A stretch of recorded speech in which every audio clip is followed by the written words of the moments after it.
Thank you. Thank you, Ambassador Taylor.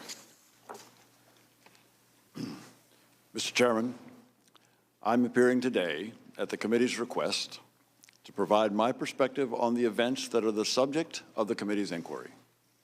I want to emphasize at the outset that while I am aware that the committee has requested my testimony as part of impeachment proceedings, I am not here to take one side or the other, or to advocate for any particular outcome of these proceedings.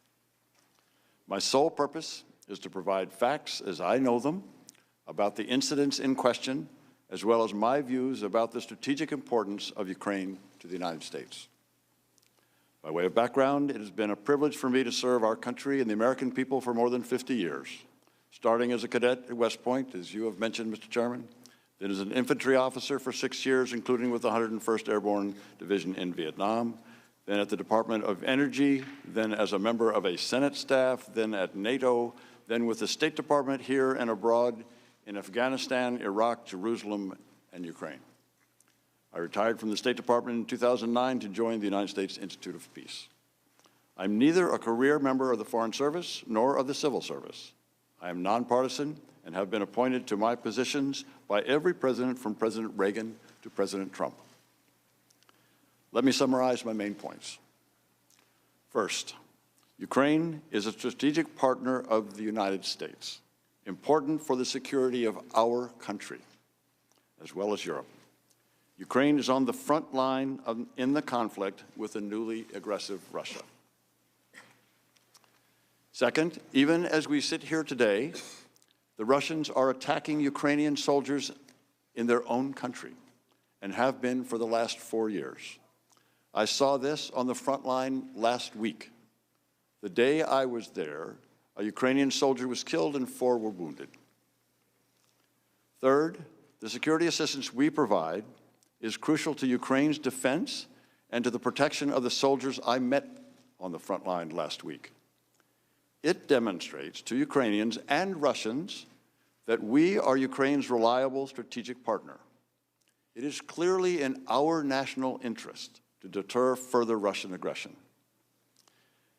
And finally, as the committee is aware, I wrote that withholding security assistance in exchange for help with a domestic political campaign in the United States would be crazy.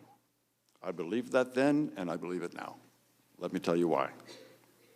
On May 28th of this year, I met with Secretary of State Mike Pompeo, who asked me to rejoin the State Department and return to Kyiv to lead our embassy in Ukraine. It was and is a critical time for U.S.-Ukraine relations. I had served as ambassador to Ukraine from 2006 to 2009, having been nominated by George W. Bush, and in the intervening 10 years had stayed engaged with Ukraine. Across the responsibilities I have had in public service, Ukraine is the highlight. And so Secretary Pompeo's offer to return as chief of mission was compelling. Since I left Ukraine in 2009, the country had continued to turn toward the West. But in 2013, Vladimir Putin was so threatened by the prospect of Ukraine joining the European Union that he tried to bribe the Ukrainian president. This triggered mass protests in the winter of 2013 that drove that president to flee to Russia in February 2014, but not before his forces killed 100 Ukrainian protesters in central Kyiv. Days later, Mr. Putin invaded Crimea, holding a sham referendum at the point of Russian army rifles. The Russians absurdly claimed that 97% voted to join Russia. In early April, Putin sent his army and security forces into southeastern Ukraine to generate illegal armed formations and puppet governments in what we know as Donbass. You can see this on the map in the right-hand portion, in the eastern portion of the country. 14,000 Ukrainians have died in the war in Donbass, and more die each week. In July 2014, these Russian-led forces in Donbass shot down a civilian airliner en route from Amsterdam to Malaysia, killing all 298 people on board. We, the Europeans, and most of the West imposed economic sanctions and kicked the Russians out of the G8. Beginning in 2014, we and NATO began to provide military assistance to Ukraine's armed forces in the form of training, advice, military equipment, and weapons. It is this security assistance that is at the heart of the controversy that we are discussing today. The pro-Russian president, who was run out of Kyiv in 2014, had let the Russian armed forces deteriorate to the point of ruin. In response to the Russian invasion, the new Ukrainian authorities, with an amazing outpouring of support from regular Ukrainian people, rebuilt the army, nearly from scratch, spending more than 5% of Ukrainian GDP on defense since the war started. The whole Ukrainian nation fiercely responded to the Russian attack. The nation united like never before. A ragtag army developed into a strong fighting force, and the United States played a vital role. Since 2014, you and Congress have provided over $1.6 billion in military assistance to Ukraine. The security assistance provides small unit training at an army base near Lviv, in the western of the country. It provides ambulances, night vision devices, communications equipment, counter-battery radar, Navy ships, and finally, weapons. This security assistance demonstrates our commitment to resist aggression and defend freedom. During the 2014 to 2016 period, I was serving outside of government and joined two other former ambassadors to Ukraine in urging the Obama administration officials at the State Department, Defense Department, and other agencies to provide lethal defensive weapons to Ukraine in order to deter further Russian aggression. I also supported much stronger sanctions on Russia. I was pleased when the Trump administration provided Javelin anti-tank missiles and enacted stronger sanctions. All to say, I cared about Ukraine's future and the important U.S. interests there. So when Secretary Pompeo asked me to go back to Kyiv, I wanted to say yes, but it was not an easy decision. The former ambassador, Masha Yovanovitch, has been treated poorly, caught in a web of political machinations both in Kyiv and in Washington. I feared that those problems were still present. I consulted both my wife and a respected former senior Republican official who has been a mentor. I will tell you that my wife, in no uncertain terms, strongly opposed the idea. The mentor counseled, if your country asks you to do something, you do it if you can be effective. I could be effective only if the U.S. policy of strong support for Ukraine, strong diplomatic support, along with robust security, economic, and technical assistance were to continue, and if I had the backing of the Secretary of State to implement that policy. And I worried about what I had heard concerning the role of Rudy Giuliani, who had made several controversial statements about Ukraine and U.S. policy toward the country.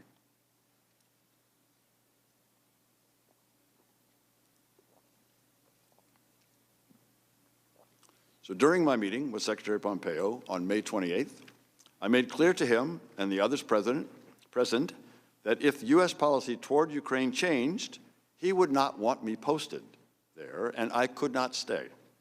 He assured me that the policy of strong support for Ukraine would continue and that he would support me in defending that policy. With that understanding, I agreed to go back to Kyiv. Because I was appointed by the Secretary but not reconfirmed by the Senate, my official position was chargé d'affaires ad interim. In effect, I was the acting ambassador to Ukraine. I returned to Kyiv on June 17th, carrying the original copy of a letter President Trump signed the day after I met with the Secretary. In that letter, President Trump congratulated President Zelensky on his election victory and invited him to a meeting in the Oval Office. But once I arrived in Kyiv, I discovered a weird combination of encouraging, confusing, and ultimately alarming circumstances. First, the encouraging. President Zelensky was reforming Ukraine in a hurry. He appointed reformist ministers and supported long-stalled anti-corruption legislation. He took quick executive action, including opening Ukraine's high anti-corruption court. With a new parliamentary majority stemming from snap elections, President Zelensky changed the Ukrainian constitution to remove absolute immunity from Rada deputies, the source of raw corruption for 2 decades. The excitement in Kyiv was palpable. This time could be different, a new Ukraine finally breaking from its corrupt post-Soviet past. And yet, I found a confusing and unusual arrangement for making U.S. policy toward Ukraine. There appeared to be two channels of U.S. policymaking and implementation, one regular and one highly irregular. As the acting ambassador, I had authority over the regular, formal diplomatic processes, including the bulk of the U.S. effort to support Ukraine against Russian invasion and to help it defeat corruption. My colleague, Deputy Assistant Secretary of State George Kent, and our colleagues at the National Security Council were my main points of contact in Washington in this regular channel.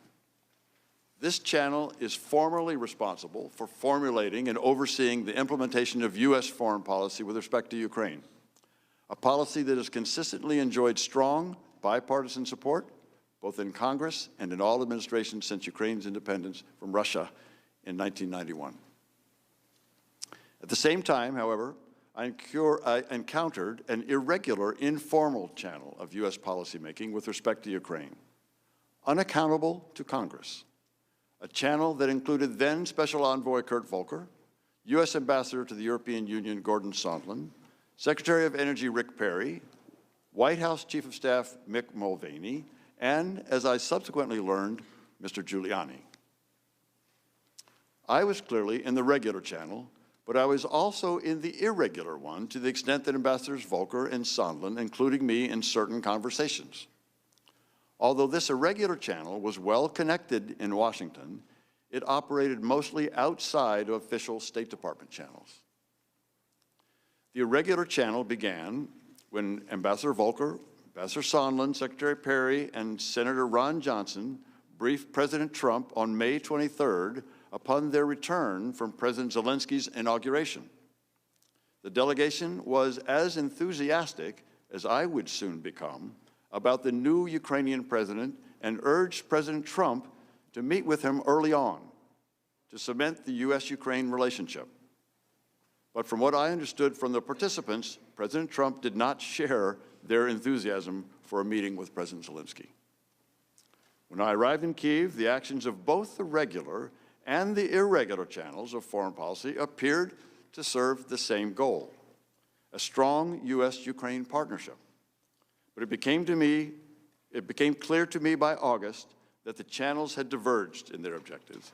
As this occurred, I became increasingly concerned. In late June, both channels were trying to facilitate a visit by President Zelensky to the White House for a meeting with President Trump, which President Trump had promised in his congratulatory letter of May 29th. The Ukrainians were clearly eager for the meeting to happen. But during my subsequent communications with Ambassadors Volker and Sondland, they relayed to me that the President wanted to hear from Zelensky before scheduling the meeting in the Oval Office. It was not clear to me what this meant.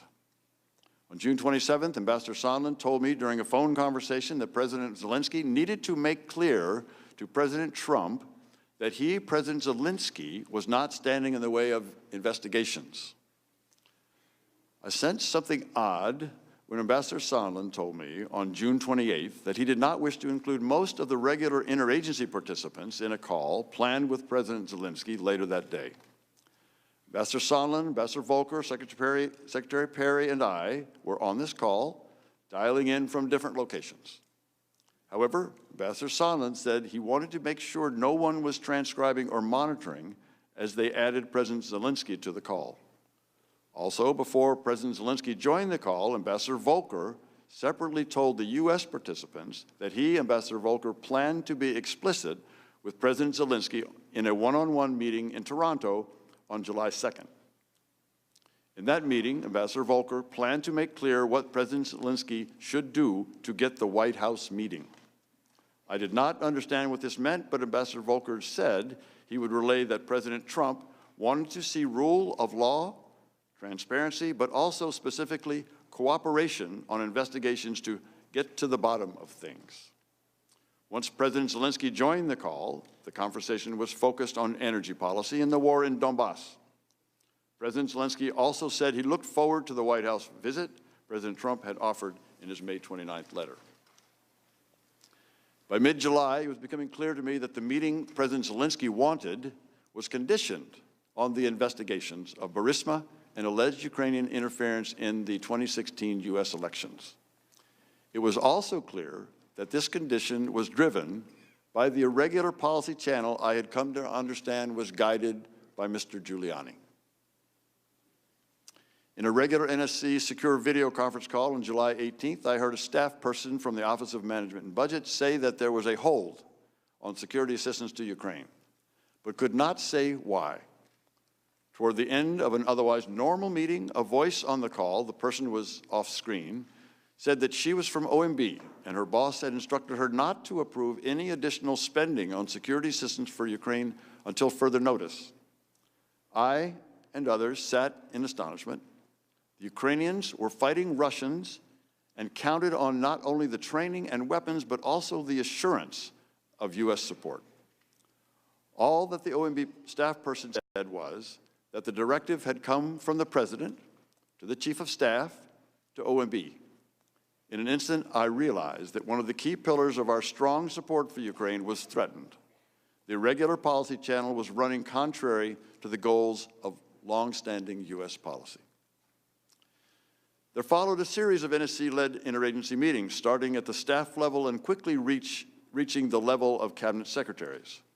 At every meeting, the unanimous conclusion was that the security assistance should be resumed, the hold lifted. At one point, the Defense Department was asked to perform an analysis of the effectiveness of the assistance. Within a day, the Defense Department came back with the determination that the assistance was effective and should be resumed.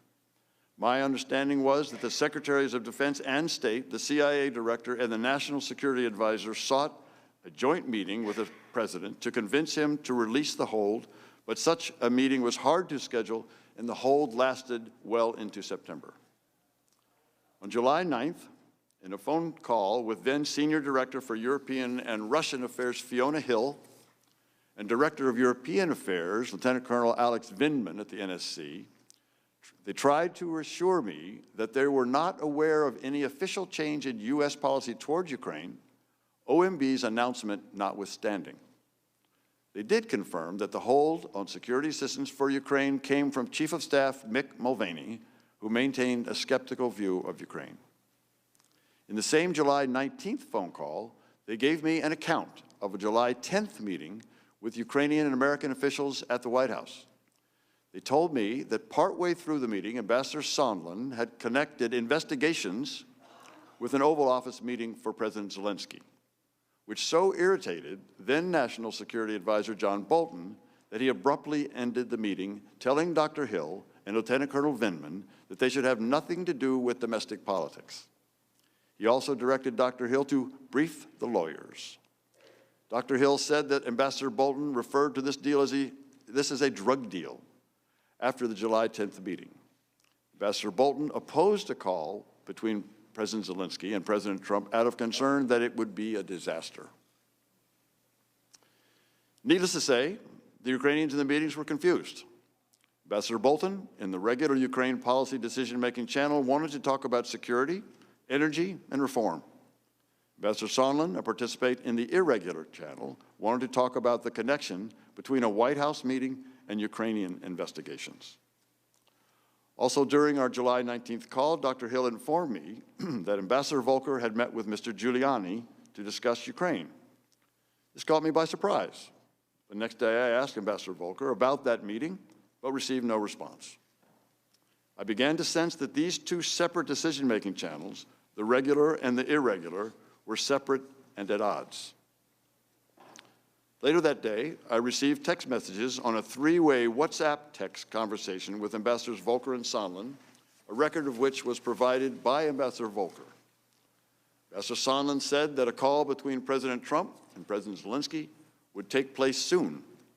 Ambassador Volker said that what was most important is for Zelensky to say that he will help investigation and address any specific personnel issues, if there are any. On the next day, July 20th, I had a phone conversation with Ambassador Sondland while he was on a train from Paris to London. Ambassador Sondland told me that he had recommended to President Zelensky that he use the phrase, "I will leave no stone unturned," with regard to investigations when President Zelensky spoke with President Trump.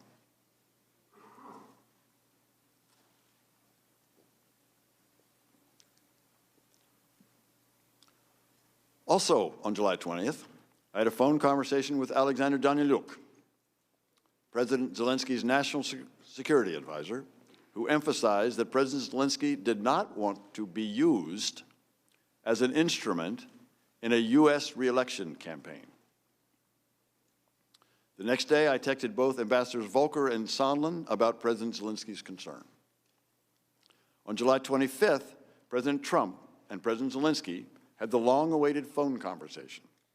Even though I was acting ambassador and was scheduled to meet with President Zelensky along with Ambassador Volker the following day, I received no readout of the call from the White House.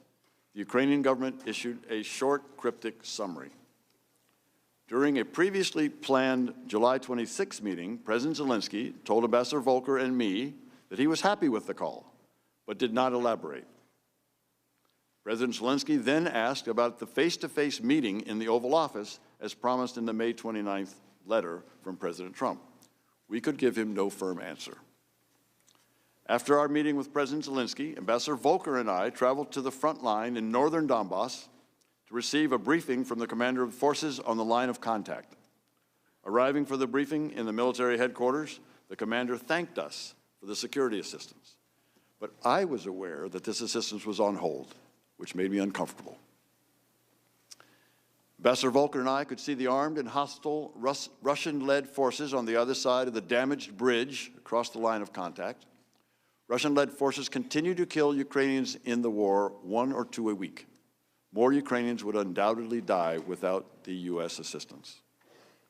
Although I spent the morning of July 26 with President Zelensky and other Ukrainian officials, the first summary of the July 25th Trump-Zelensky call that I heard from anybody inside the U.S. government was during a phone call I had with Tim Morrison, Dr. Hill's recent replacement at the NSC, on July 28th. Mr. Morrison told me that the call could have been better, and that President Trump had suggested that President Zelensky or his staff meet with Mr. Giuliani and Attorney General William Barr. I did not see any official readout of the call until it was publicly released on September 25th. By August, I was becoming more concerned. On August 16th, I exchanged text messages with Ambassador Volker in which I learned that Andriy Yermak, a senior advisor to President Zelensky, had asked that the United States submit an official request for an investigation into Burisma's alleged violations of Ukrainian law, if that is what the United States desired. A formal U.S. request to the Ukrainians to conduct an investigation based on violations of their own law struck me as improper, and I recommended to Ambassador Volker that we stay clear. To find out the legal aspects of the question, however, I gave him the name of a Deputy Assistant Attorney General whom I thought would be the proper point of contact for seeking a U.S. request for a foreign investigation. By mid-August, because the security assistance had been held for over a month for no reason that I could discern, I was beginning to fear that the long-standing U.S. policy of support for Ukraine was shifting. I called State Department Counselor Ulrich Breckbuhl to discuss this on August 21st. He said he was not aware of a change in policy, but would check on the status of the security assistance. My concern deepened the next day on August 22nd during a phone conversation with Mr. Morrison. I asked him if there had been a change in policy of strong support for Ukraine, to which he responded, "It remains to be seen." He also told me during this call that the President doesn't want to provide any assistance at all. That was extremely troubling to me, as I had told Secretary Pompeo in May, if the policy of strong support for Ukraine were to change, I would have to resign. Based on my call with Mr. Morrison, I was preparing to do so.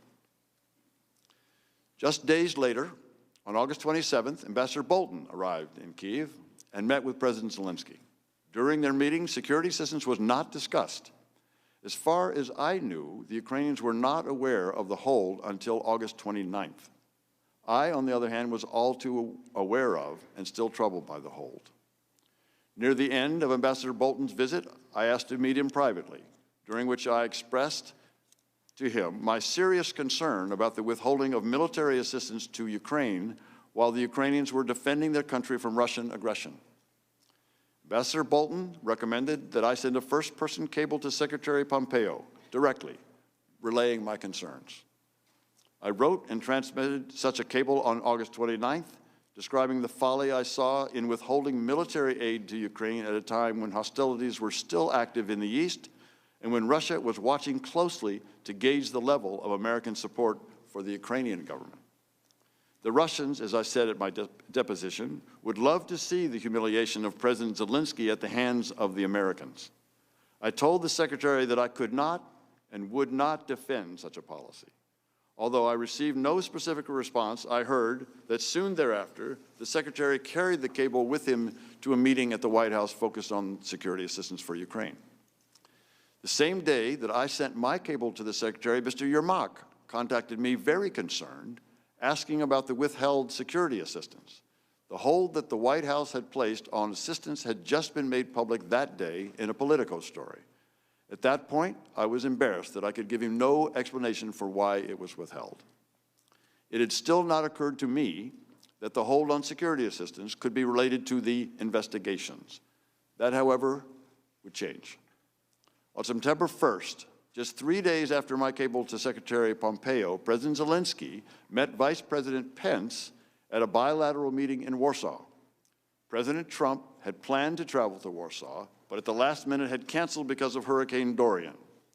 Just hours before the Pence-Zelensky meeting, I contacted Mr. Daniluk to let him know that the delay of U.S. assistance was an all-or-nothing proposition in the sense that if the White House did not lift the hold prior to the end of the fiscal year, September 30th, the funds would expire and Ukraine would receive nothing.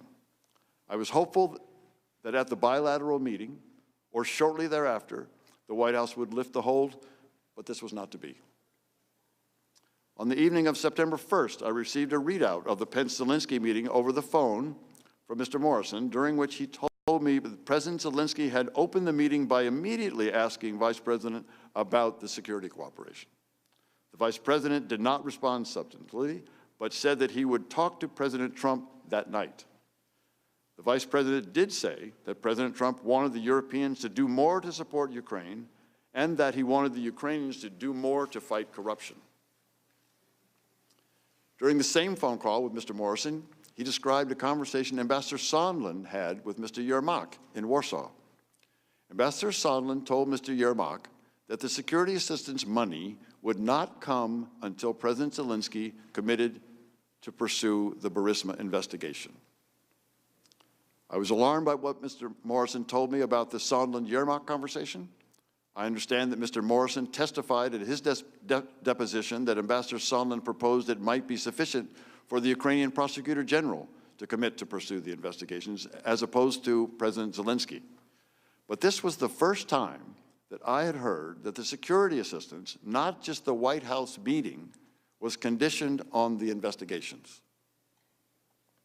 Very concerned, on that same day, September 1st, I sent Ambassador Sondland a text message asking if we are now saying that the security assistance and a White House meeting are conditioned on investigations. Ambassador Sondland responded, asking me to call him, which I did.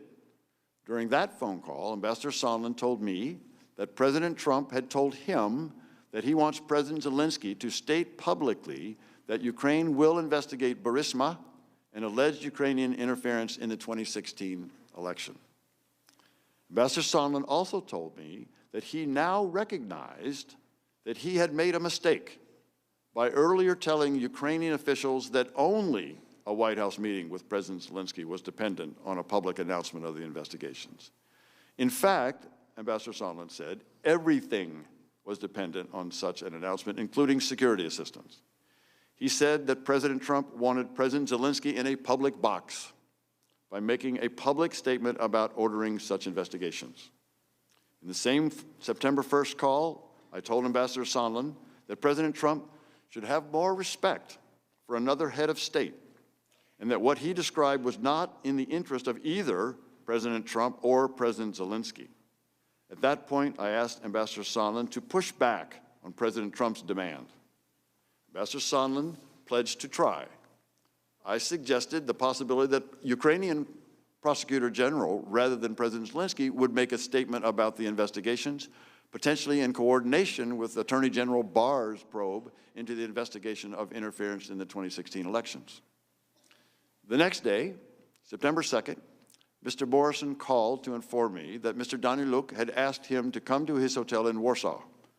Mr. Daniluk expressed President Zelensky's concern about the possible loss of U.S. support for Ukraine.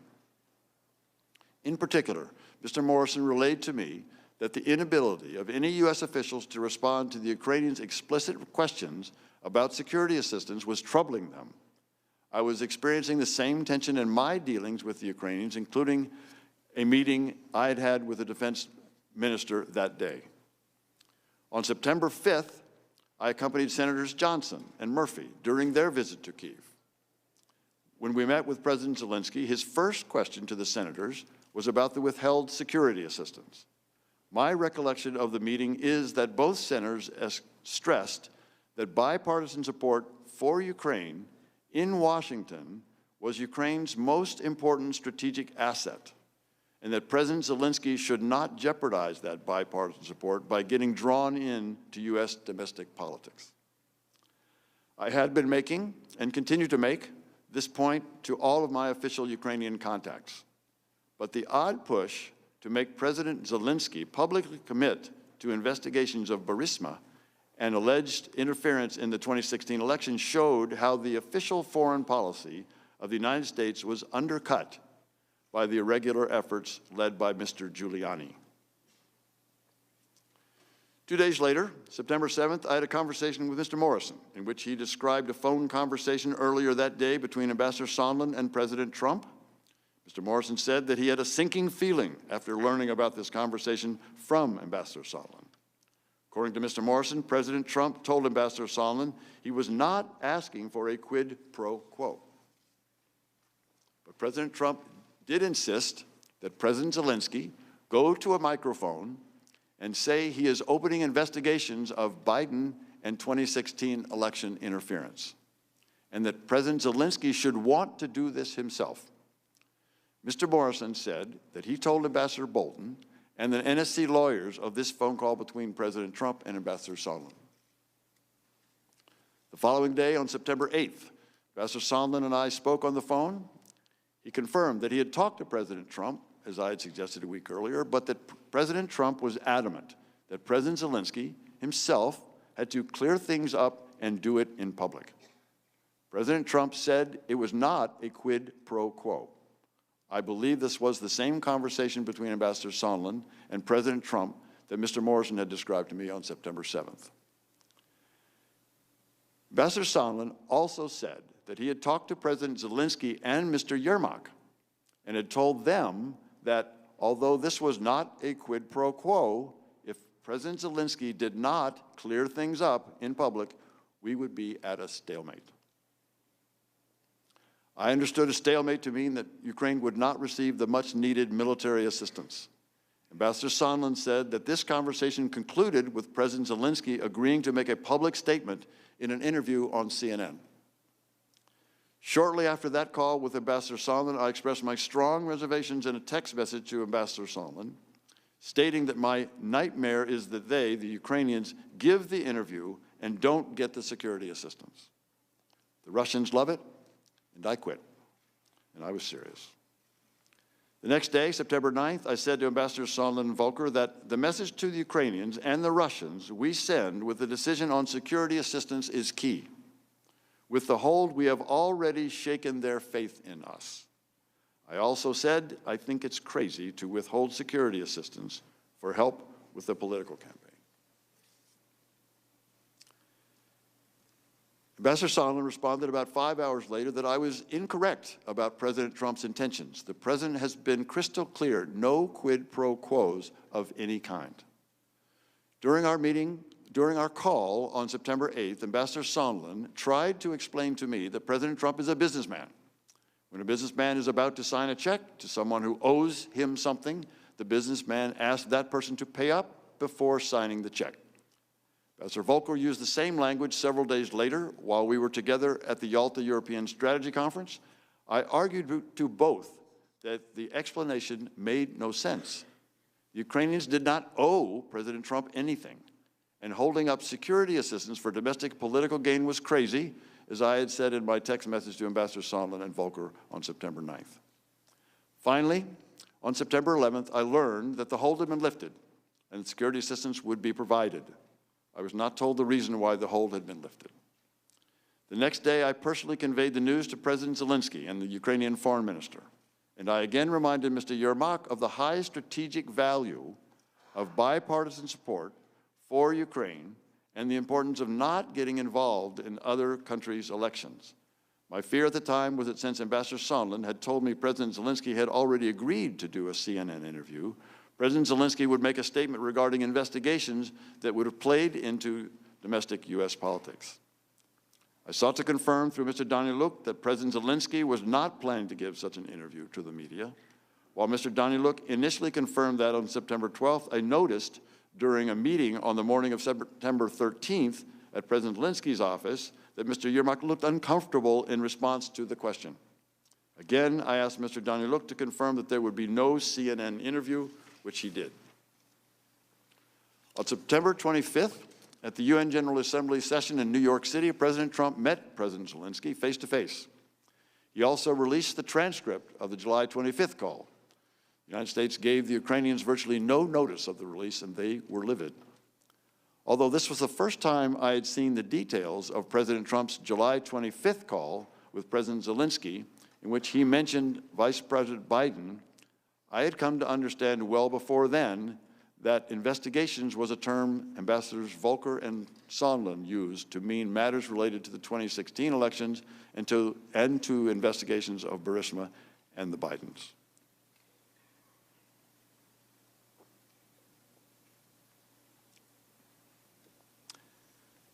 Last Friday, a member of my staff told me of events that occurred on July 26th.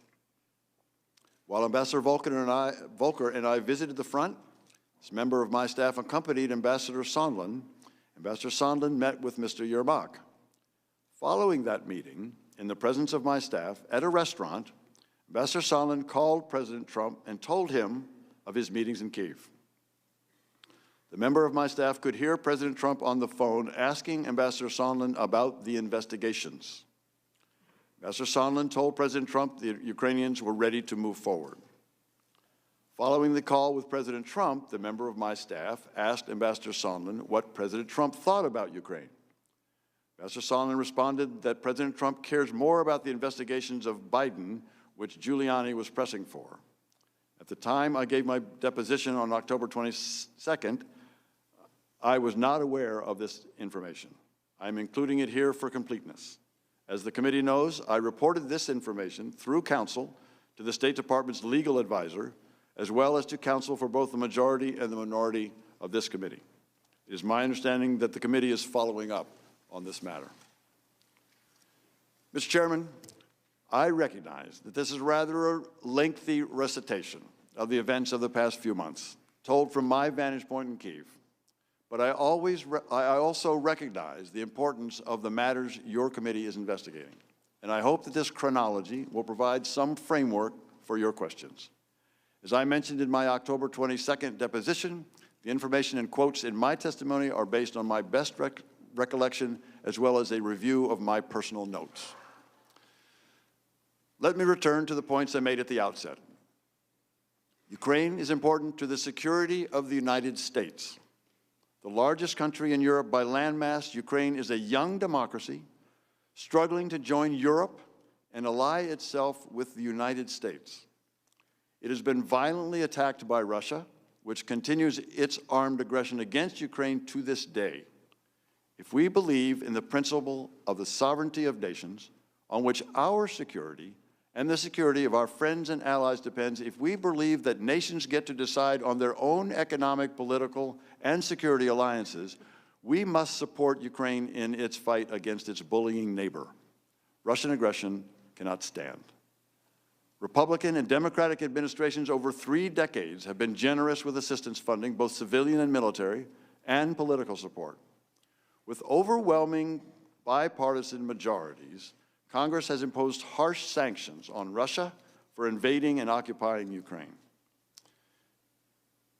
Mr. Chairman, there are 2 Ukraine stories today. The first is the one we're discussing this morning that you have been hearing about for the past 2 weeks. It's a rancorous story about whistleblowers Mr. Giuliani, side channels, quid pro quos, corruption, and interference in elections. In this story, Ukraine is merely an object. But there's another story, a positive, bipartisan one. In this second story, Ukraine is the subject. This one is about young people in a young nation struggling to break free of its past, hopeful that their new government will finally usher in a new Ukraine, proud of its independence from Russia, eager to join Western institutions and enjoy a more secure and prosperous life. This story describes a nation developing an inclusive democratic nationalism, not unlike what we in America, in our best moments, feel about our diverse country. Less concerned about what language we speak, what religion, if any, we practice, where our parents and grandparents came from, more concerned about building a new country. And I'm now looking forward to your questions. I thank you both for your testimony, and I now recognize myself and Majority Counsel for 45 minutes of questions. Mr. Chairman, Ambassador Taylor.